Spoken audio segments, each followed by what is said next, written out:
With us now on the show, we have former Senate President Franklin Drilon to weigh in on the latest developments. Thank you so much for joining us. Good morning. Magandang umaga po sa inyo. Thank you very much, Christine, for having me this morning.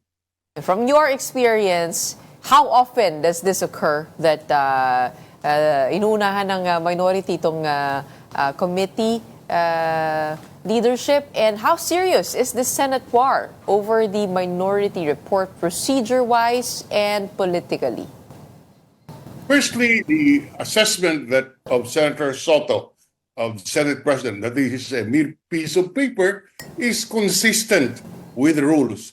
I must say outright that the procedure followed is not in accordance with the Senate procedure, and it is indeed discourteous to the committee itself. Because under our rule, firstly, we must emphasize that the Senate works through committees. And in this particular case, the Blue Ribbon is the committee charged with investigating the anomalies. And therefore, at this point, it is not even the Senate. It is the committee, and therefore all inquiries, all submissions must be to the committee. The fact that it was submitted to the Senate President raises an issue on why was it raised, why was it sent to the Senate President, when in truth and in fact, under the rules of the Senate, it must be referred to the Blue Ribbon Committee, which is now hearing the issue.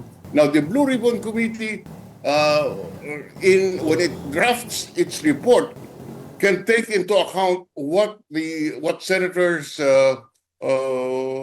minority senators said in the report, and now the allegations in the letter can be considered by the committee when it drafts its final report. So, really. It is with all due respect to my former colleagues, as a former senator, with all due respect to Senators Marcoleta and Marcos, they violated rules of procedure of the Senate, and I do not see any other reason for the leadership to do except what they did. But wasn't this report submitted to Senate President Tito Soto? Is it that what also you're talking about, na isasubmit nila ho yun, tapos pwedeng i-consider? Isn't that, weren't they right in doing that, going through that process? So... No, that is not the correct process. Okay, so what is the correct process? The correct process is to file it with the Blue Ribbon Committee. Who has jurisdiction right now Senate President. over the control mess? I repeat, it should be addressed to the Blue Ribbon Committee, not to the Senate President. Because right now, the Blue Ribbon Committee has jurisdiction. Now, kaya sa akin, mali yung ginawa. At hindi ko po malaman, bahala na ang taong bayan to make a conclusion why this procedure was followed. In my stint in the Senate, there were instances when we filed minority reports, and the minority report is considered, but we submitted it to the committee in charge or hearing the case. They can append it as part of the committee report submitted to the Senate, or they can consider it as part of the committee report. Second point, Gretchen. Senators Marcoleta and Marcos are not prevented from airing their views in the of what is contained in the committee report in the plenary session itself. The Blue Ribbon Committee will submit its report, the majority report, signed by the majority of the members of the Blue Ribbon. In the course of the debate over this committee report, Senators Marcos and Marcoleta can expound on what they said in their so-called minority report, and it is taken up in plenary. That is the proper procedure. Otherwise, if we allow this process, Gretchen, you have 24 republics in the Senate, or 24 senators. If this is followed, then each committee or each Senate will each senator will just disregard the proceedings in the Blue Ribbon, make their own moves, submit their own report, and you can imagine the confusion that will be raised if this procedure is followed. So Okay. this procedure is not consistent with the rules of the Help us Senate. understand the weight of this document, the Blue Ribbon Committee report, because kayo na po nagsabi, no, they would need to vote on the Blue Ribbon Committee report. The majority will need to agree on one report to submit to the plenary. Tapos sa plenary ho, pwedeng side by side po yung objections ng minority. Am I getting that correct? And can that be lodged into the Senate files? What is the weight and importance of that report that was enough to cause all of this brouhaha? The procedure, Gretchen, is when the Blue Ribbon Committee report is submitted to the plenary. It is calendared for debates. In the debate, the minority can raise questions and issues on the contents of the committee report. And if they submit amendments to the committee report, we submit it to the plenary, that will be voted upon by the entire Senate. If the majority of the senators vote to accept the amendments of the minority report, then that report finds its way in the committee report adopted by the Senate. Otherwise, if we do not have that kind of procedure, you will have chaos. You will have 24 republics presenting to the public its views and certainly as a minority report. So, to me, that should not be allowed. And will this report have weight in the courts? In the The courts, in the Sandigan Bayan, in the courts. It has the same weight as any testimony because the report will, assuming that the proper procedure was followed. Assuming that the proper procedure was followed, what the minority should have done is to, when the committee report is being crafted by the majority, they submit this as the minority report and append it and attach it as part of the committee report. The majority submits a report, and attached to that is the minority report. That is allowed under our rules for proper order. Hindi naman po pwedeng, sabi ko nga, 24 ang senador. If they submit 24 reports and that is all accepted, you can imagine the chaos and the misunderstanding that can arise. So the orderly procedure is to submit the minority report to the committee. The committee, when it submits its report to the Senate, can append the minority report as in its main report and submit this for debates. Would the senators involved in the corruption scandal need to inhibit from voting on the report? Inhibition is a matter of personal choice. Yes, there is basis to inhibit, but not the basis is the personal judgment of the senator. The allegation of involvement in this scam is not a ground for inhibition under our rules. But it is addressed to the better judgment and of each senator, and they will have to answer to the electorate when they vote on this report. What only consists of the grounds of inhibition?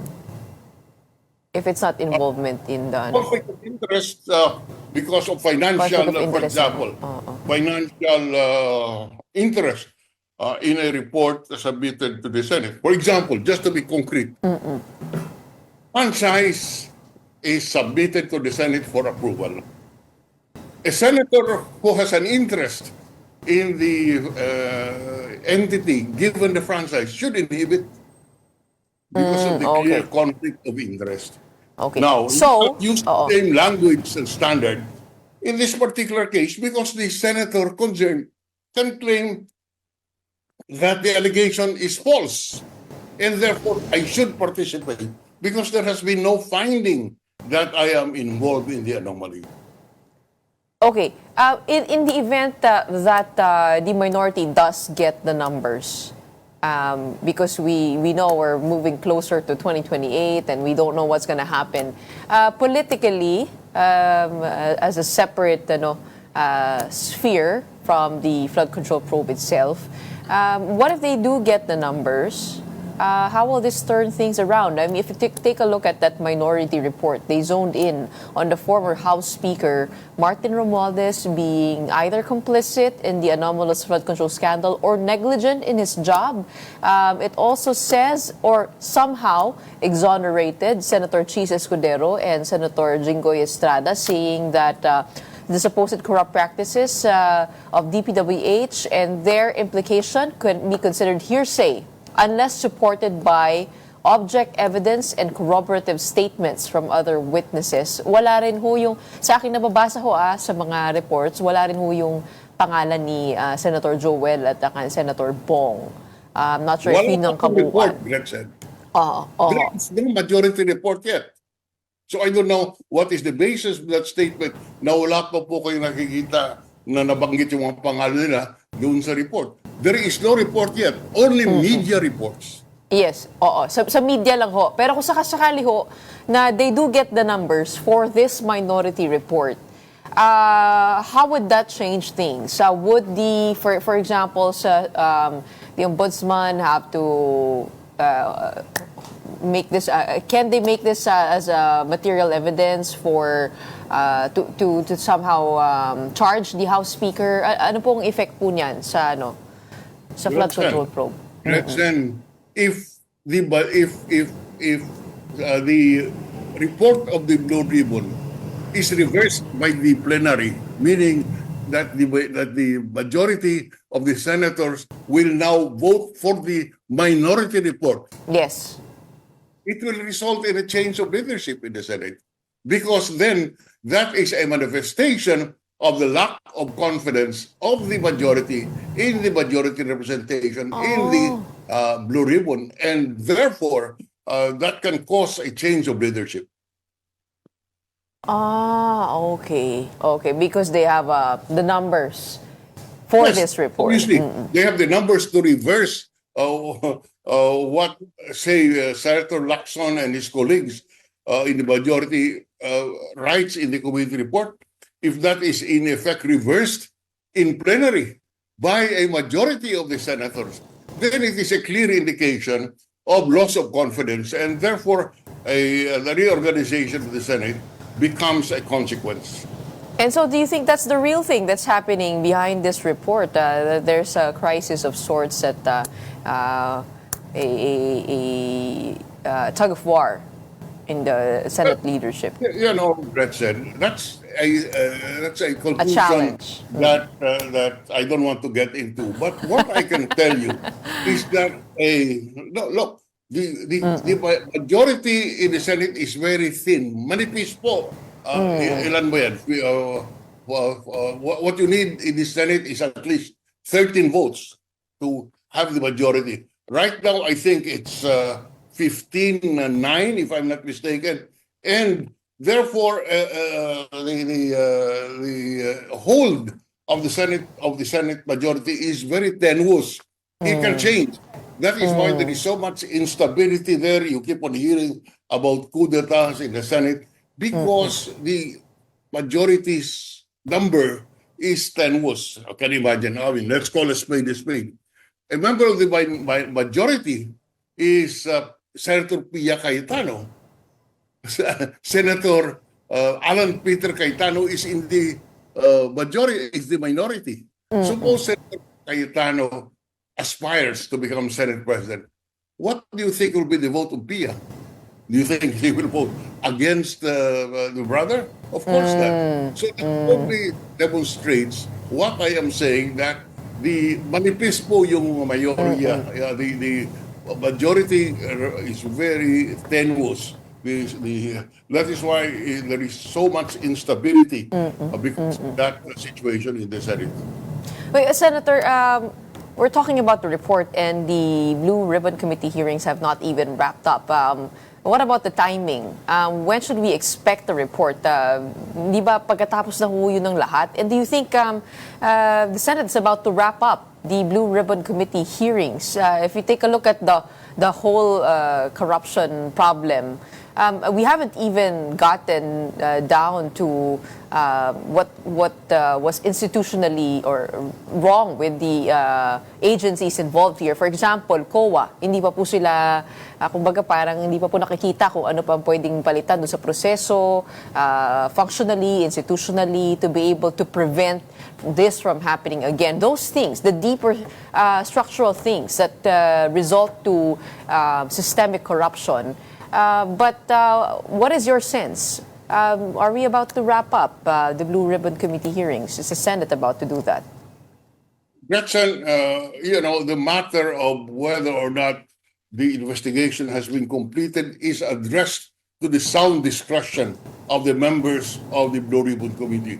I do not pretend to know everything that has been submitted nor discussed in the Blue Ribbon hearings, and whether or not there is sufficient data gathered is left to the discretion of the members of the Blue Ribbon Committee. Let us not forget, and you have cited it, that the purpose of the committee hearings is not to send somebody to jail. The purpose of the committee hearing is in aid of legislation. That is why they gather testimony to see what's wrong with the system, how can we correct the system. And as you correctly said, there is the COA that must submit its report on how this can be prevented, or this anomaly can be prevented. A lot of other things. But as I said, I am not in a position to pass judgment as to whether the report or the committee hearings have been completed. Kasi usually pumapasok na ho yung COA pag natapos na ho yung proyekto, kaya hindi po nape-prevent. At meron pang isa ho na napag-uusapan noon, yung role ng LGU naman. But the DPWH has said that they need to be more involved in this. And we do see na marami pa that could be fixed, that is not being looked at here. But let me go to, let me take this discussion to another subject, which is impeachment over in Congress. Your thoughts on the impeachment complaint against the president? Do you agree it is dead on arrival in its current substance and form? Have you read it, at least in the media, what was released? Firstly, I must emphasize, Gretchen, that impeachment is a political process or quasi-legal, meaning that the evidence that are to be presented in a judgment that is made in an impeachment proceeding is not strictly governed by the rules of evidence. It is a political process involving the removal of a impeachable official, a president, vice president, justice of the Supreme Court, etc. So, I have been through it twice. And there you actually see that the vote of the senator, judges, is not necessarily based on evidence, but on other considerations. It can be, in their own perception, what is the public interest, etc. So, having said that, it is not correct to judge an impeachment complaint simply on the basis of what we read in media or what we hear are allegations in the complaint, because it is a political process, and the impeachment complaint will progress depending on the vote of the House, who has exclusive jurisdiction to refer the issue to the Senate. Under the Constitution, 1/3 of all the members of the House can affirm or reject an impeachment complaint, or refer it to the Senate for trial. So you can imagine there are what 260 or 300 members of the House of all colors, of all persuasions. So you cannot expect that it be based on the evidence that is being presented, nor the allegations in the complaint. Of course, they have to answer theoretically to their constituents if they vote one way or the other in the impeachment complaint. But just to highlight the point that it is extremely wrong to say that, walang basehan yan, because again, the process is political. And we are awaiting, other impeachment complaints to be filed against the president today, as reported earlier in the show. My final question for you, what happens now to Senator Bato de la Rosa, who has been missing in action? He is still an active sitting senator. What should the nation do about this, that he is not there, physically there, to perform his functions? Siya po ay sinisweldohan pa rin ng taong bayan. If he does not appear in the next years up until 2028, shouldn't he be... what recourses does the nation have in dealing with the status of Senator Bato? If my memory serves me right, in the past, in the case, I cannot remember who the senator involved was. It could be Ping Lacson himself, where we suspended the monetary emoluments that goes with the office of the senator, on the ground that he is not performing the functions attached to the office. So that is what we did.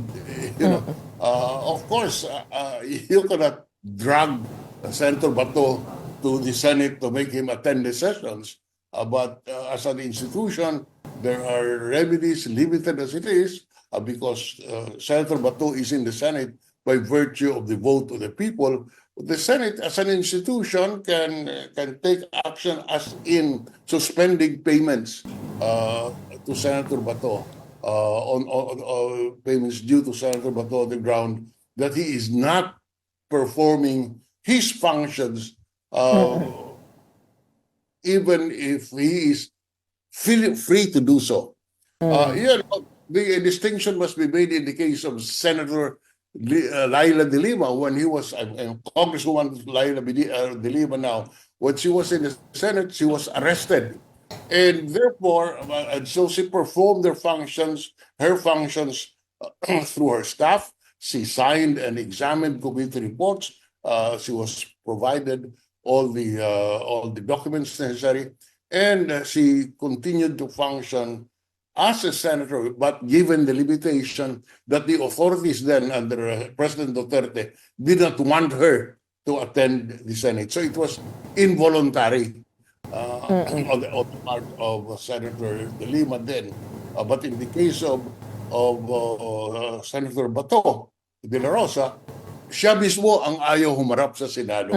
Kaya ang remedyo po dyan, do not provide any or suspend the salary emoluments of Senator De La Rosa. Otherwise, you have to answer to the people for disbursement of public funds. Hindi naman po pwede yan.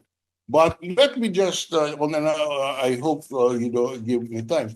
What I saw earlier in your report is that the ombudsman and the DILG and whoever is entertaining a filler from Zaldico. I think this is wrong. What we should do, Gretchen, is enforce the law. They should exert every effort to bring Zaldico here rather than entertain fillers. Fillers for what? Fillers for what? The Zaldico is charged with having stolen billions of pesos. Why are we sending feelers? Why are we entertaining feelers? Enforce the law. So his passport has been canceled. The DFA should now use diplomatic avenues to bring Zalduco back. What are these? This is, we have diplomatic. There are certain weapons in the diplomatic world that you can use to get to achieve the desired national interest. Dito po, I would send this message. Let us change our attitude. For once, let us enforce the rule of law, meaning that we should exert every effort to bring Mr. Saldigo back, because he has caused all of these difficulties that we are facing today. So I would like to use your program to send a message to our friends Rimullas, not to negotiate, but enforce the law, so that this culture of impunity can at least be stopped. Loud and clear. Strong statement from you on that. Maraming salamat for joining us this morning and helping us understand what is happening over at the Senate as well as the House. And we have former Senate President Franklin Drilon. Maraming salamat po sa inyong oras. Thank you.